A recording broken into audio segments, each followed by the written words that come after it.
Madame le garde des Sceaux, ministre de la Justice, Messieurs les ministres, chers collègues députés.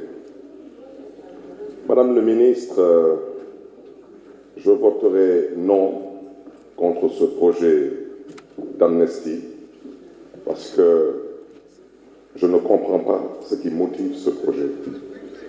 Un coup, on veut nous faire croire que c'est pour réhabiliter les acteurs politiques qui, semble-t-il, ne sont demandeurs de rien du tout. Madame le ministre, je voudrais vous dire, le maire de Dakar que je suis, vous le savez parce que vous avez été mon avocat. Vous savez aujourd'hui que je suis exclu des listes électorales pendant 5 ans parce que j'ai été définitivement condamné dans une attaque lâche contre une institution de la République. Attaqué avec des vidéos à l'appui, je suis le seul à être jugé. Personne d'autre n'est jugé.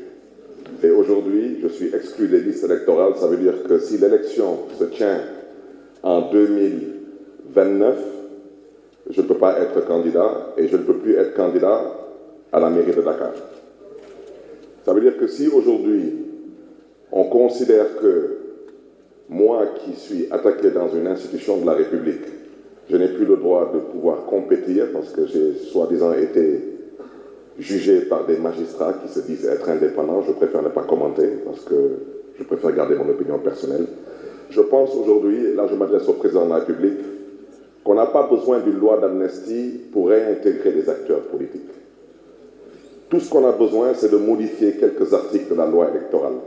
Parce que tout le monde sait que les articles 29, 30 et 57 de la loi électorale ont été des articles à la limite particulière pour cibler des acteurs politiques et les empêcher de pouvoir être candidats.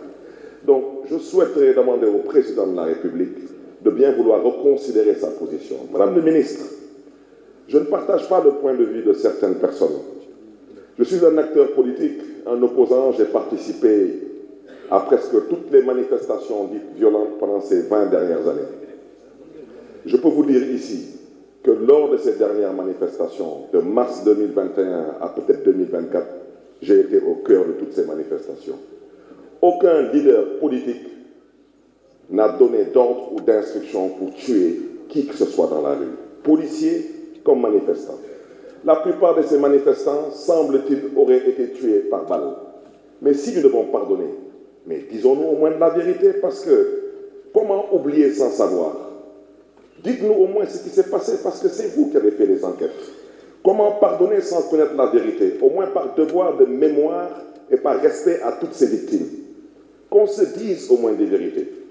Si le président de la République veut pardonner, le président de la République doit aujourd'hui prendre sur lui, s'il est sincère, la responsabilité de sortir tout le monde de prison et de permettre à tout le monde de participer à des élections. Laissez les Sénégalais juger et voter. Ça ne sera pas la fin du monde. Le génie sénégalais a toujours su surmonter les difficultés. Députés du pouvoir comme députés de l'opposition, nous ne sommes que des Sénégalais.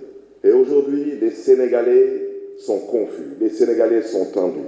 Mais pourquoi le sont-ils? Mais parce que les Sénégalais réclament une élection.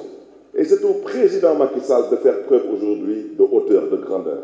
Oui, il dit qu'à partir du 2 avril, il n'est plus président de la République du Sénégal. Mais en même temps, il nous dit qu'il ne peut pas partir le 2 avril parce qu'il n'a pas de successeur. Mais en même temps, il dit qu'il ne sait pas qui doit organiser l'élection.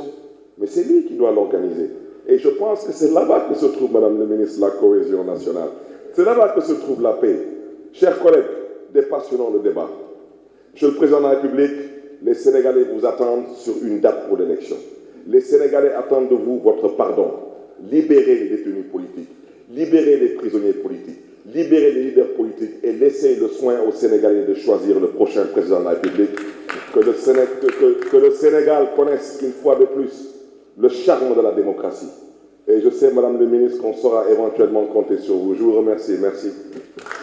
La parole est à notre collègue Oumar Cissé, suivi de Massata.